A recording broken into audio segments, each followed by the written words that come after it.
Assalamualaikum warahmatullahi wabarakatuh. Yang saya hormati dosen pengampu mata kuliah Pendidikan Konservasi Bapak Amidi SSI MPD. Dan yang saya banggakan kepada teman-teman sekalian.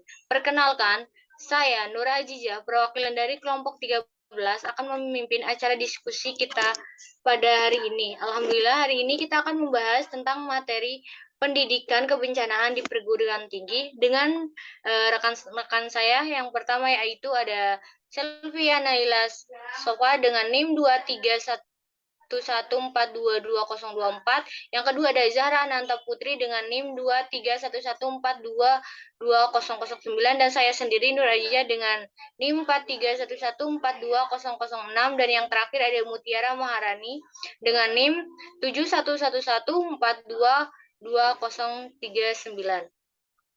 Untuk susunan acara pada diskusi kita hari ini ada 3, yaitu pertama pembukaan, yang kedua ada penyampaian materi, yang terakhir ada penutupan. Baik teman-teman, langsung saja kita mulai ke sesi yang pertama, yaitu pembukaan. Mari kita mengucapkan basmalah bersama-sama. Bismillahirrahmanirrahim. Selanjutnya adalah penyampaian materi. Kepada penyampaian materi, saya persilakan. Pertama, pendahuluan poin pertama adalah bencana alam atau natural disaster merupakan suatu peristiwa alam yang mengakibatkan dampak besar bagi populasi manusia. Poin kedua, kedatangan bencana secara tiba-tiba tidak dapat dihindari tetapi harus dihadapi. Poin ketiga, manusia tidak perlu takut pada bencana, tetapi manusia harus dapat menghadapi bencana. Poin keempat, Indonesia merupakan negara yang rawan bencana, bahkan dikenal sebagai laboratorium bencana alam. Poin terakhir, manusia mempunyai kemampuan untuk meminimalkan resiko. Kalau resiko dapat diminimalkan bencana, maka bencana dikatakan dapat teratasi atau berkurang dampaknya. Selanjutnya, rumusan masalah. Rumusan masalah pertama, ada apa definisi dan klasifikasi dari bencana alam itu. Yang kedua, apa saja faktor penyebab bencana di Indonesia. Yang ketiga, bagaimana cara pengelolaan bencana alam di sekitar kita. Lalu tujuannya, yang pertama menjelaskan definisi dan klasifikasi bencana alam, lalu menjelaskan faktor penyebab bencana di Indonesia, terakhir menjelaskan cara pengelolaan bencana alam di sekitar kita. Menurut Undang-Undang Nomor 24 Tahun 2007, bencana adalah peristiwa atau rangkaian peristiwa yang mengancam dan mengganggu kehidupan dan penghidupan masyarakat yang disebabkan oleh faktor alam atau faktor non-alam, maupun faktor manusia sehingga mengakibatkan timbulnya korban jiwa manusia, kerusakan lingkungan, kerugian harta benda, dan dampak psikologis. Selanjutnya, bencana alam adalah bencana yang diakibatkan oleh peristiwa atau serangkaian peristiwa yang disebabkan oleh alam, antara lain berupa gempa bumi, tsunami, gunung meletus, banjir, kekeringan, angin topan, dan tanah longsor. Faktor penyebab bencana di Indonesia. Menurut UNISDR, membedakan bencana menjadi 5 kelompok. Yang pertama, bahaya aspek geologi, kedua, bahaya aspek hidrometeorologi, ketiga, bahaya aspek lingkungan, keempat, bahaya aspek biologi, dan yang kelima, bahaya aspek teknologi. Klasifikasi bencana alam berdasarkan penyebabnya dibedakan menjadi 3, yaitu bencana alam geologi, bencana alam klimatologis, dan yang ketiga bencana alam ekstraterestrial. Pengelolaan bencana alam mitigasi merupakan serangkaian upaya mengurangi risiko bencana baik melalui pembangunan fisik maupun penyadaran peningkatan kapasitas menghadapi ancaman bencana.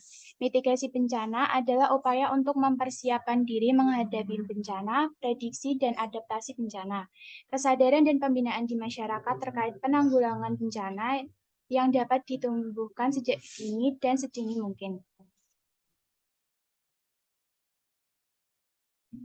Dan bencana banjir bisa dilihat di samping, itu dapat secara filosofinya menangani banjir itu dapat ditempuh dengan beberapa strategi. Yang pertama, pola proaktif, yaitu membuat tanduk, sumur, resapan, dan lain-lain. Yang kedua, pola adaptasi, bisa membuat rumah panggung. Yang ketiga, pola retreat, bisa menjauhkan kemungkinan penduduk dari daerah rawan banjir. Bencana longsor. Seperti gambar di samping, strategi mitigasi utama dilakukan berupa rekayasa bangunan dan lokasi tempat-tempat hunian.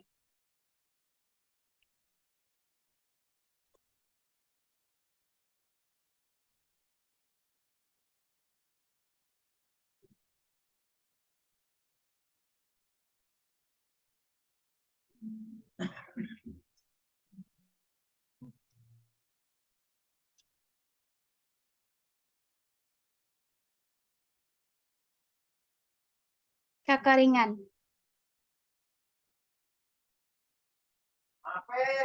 Kekeringan.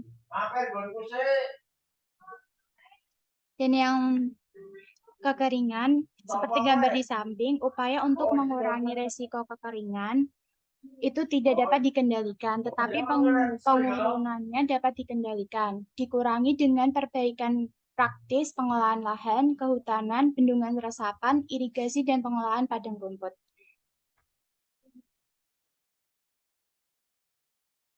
Selanjutnya yaitu gempa bumi.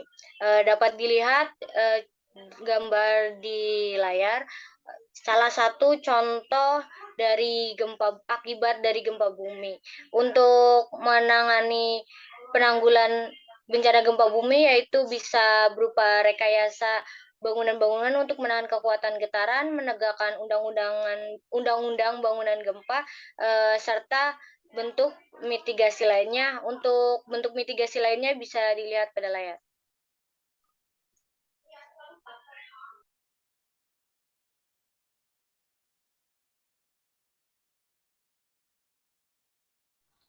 Selanjutnya ada letusan gunung berapi. Strategi mitigasi utamanya itu seperti menghindari kemungkinan saluran aliran lava, memperkenalkan bangunan tahan api, dan bangunan teknis untuk menahan beban tambahan dari endapan abu. Untuk solusi lainnya bisa dilihat pada slide berikut.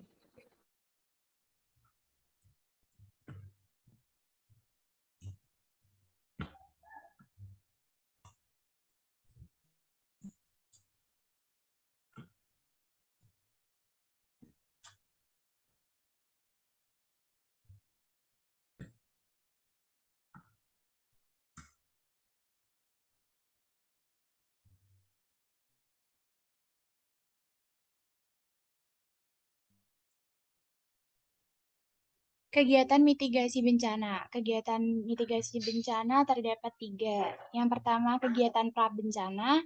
Yang kedua, kegiatan saat terjadi bencana. Dan yang ketiga, kegiatan pasca bencana.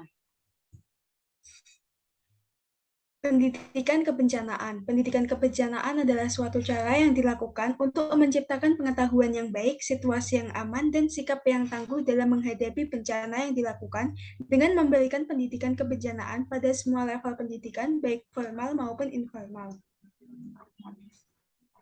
Lalu, menurut Mutharok dan Potisiri 2013, pendidikan kebencanaan dapat meningkatkan kesiapsiagaan bencana dan mengurangi kerentanan terhadap bencana.